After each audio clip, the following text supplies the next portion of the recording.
What's up, super foodies? With the crazy world around us, the biggest question that I get either on my DMs or as I'm working in the pharmacy is how do I boost my immune system? So I actually did a video probably a year back around the same time about certain supplements, and so I'll link those video descriptions. In today's episode, I'm gonna go over a little bit more of a controversial supplement slash superfood that claims that it can boost immune system. So much so that it's become a $100 million industry in the United States alone. So I've looked at the research and I'm here to share with you guys whether I think elderberry is harmful, helpful, or just a plain hoax.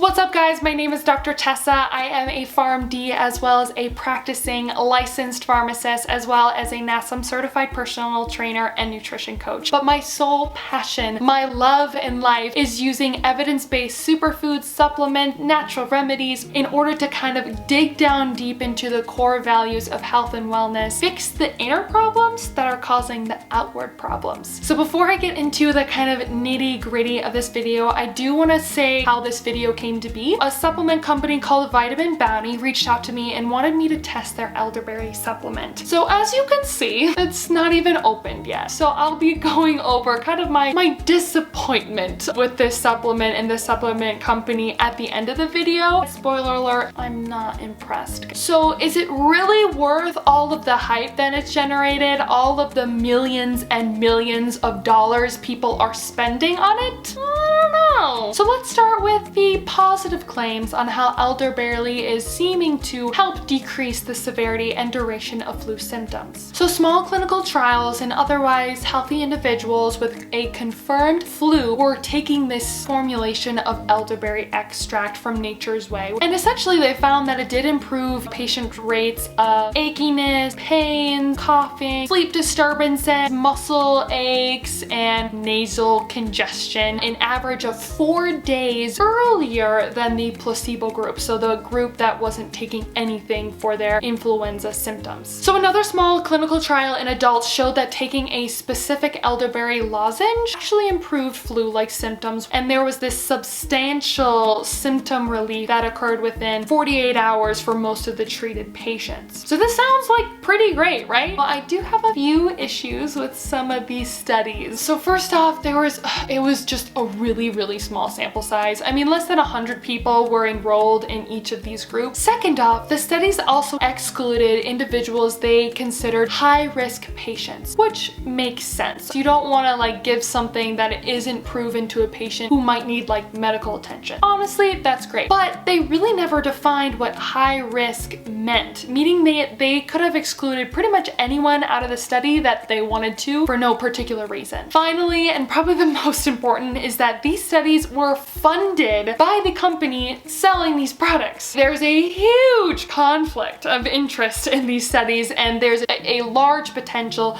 for bias in order to make the product look good. So looking at the other side of the evidence, there are small clinical trials that show that elderberry doesn't reduce the duration of flu symptoms. However, I think the most important one that we've seen to date was this newest study that came out in September of 2020. It was still a small clinical trial, but it was a small clinical trial that included children and adults 5 years and older with laboratory confirmed influenza, including those with high risk conditions. And in this study, they did define those risks: people with asthma, chronic lung disease, heart disease. So this study showed that using elderberry extract for 5 days starting within 48 hours of symptom onset does not reduce the time to symptom resolution when compared to placebo. Taking elderberry was essentially the same as taking nothing. And they actually found that symptom resolution was actually 2 days longer in the elderberry group compared to the placebo group. So they're actually having symptoms for a longer amount of time than those taking nothing. I will say that the more negative findings of this study may have dealt with the age and the health status of the enrolled patients, as well as the study study actually looked at symptom resolution as opposed to symptom improvement, which was all kind of the other aspects and all the other studies of elderberry. But once again, positive that this study had enrolled patients of those high-risk patients. It was performed at the Cleveland Clinic, which is a well-respected hospital system, and was published in a very well-renowned journal. It's the best study that I've seen in elderberry and the use of it in influenza treatment. So for me, with the scientific evidence that is currently published right now, I personally think I'm not gonna rush and buy a $20 supplement of elderberry extract thinking that it is gonna improve my flu symptoms. I'm not doing that. But what about its use in the prevention of the common cold? So clinical study shows right now that taking an elderberry extract doesn't reduce the number of colds or impact the quality of life in those of normal, healthy individuals when compared to placebo. Essentially what happened in this study is that they were looking at,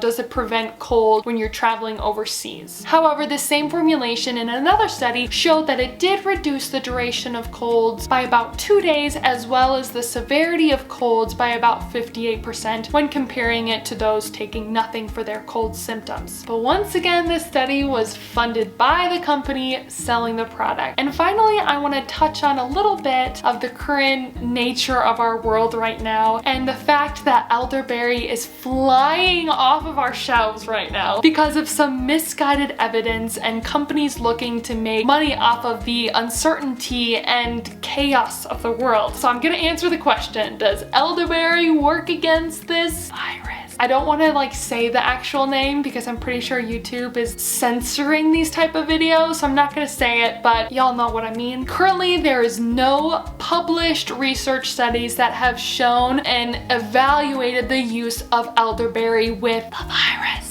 The US Food and Drug Administration and Federal Trade Commission has actually taken action against companies that market these products with an unconfirmed claims that elderberry extract and its effectiveness against the virus. So no, it does not help, does not work. No evidence currently published on it helping or relieving symptoms of the virus. I want to say that despite all of the negativity I'm placing on elderberry, there is good use for it. Foods rich in polyphenols like elderberry seem to improve brain and heart health, but if you're just looking for polyphenols, there are a dozen foods that are rich in that. It doesn't necessarily have to be elderberry. The research currently, like I said, in 2020, I'm labeling elderberries for the prevention or treatment of influenza or the common cold as a hoax. If you want to learn more about common flu and common cold treatments and if they actually work, echinacea, vitamin C, zinc, immunity shots, things like that, I will link that video down in the description below. And finally, on a last minute note, I was just given this free. I always like to know the evidence behind the supplements. Are they safe? Are they pure? What am I actually putting in my body? So if a supplement company tells me that they third-party test for safety, for purity, for potency, I'm not just gonna take their word for it. I'm gonna ask them, where's your evidence? Give me these studies. I literally emailed the rep that,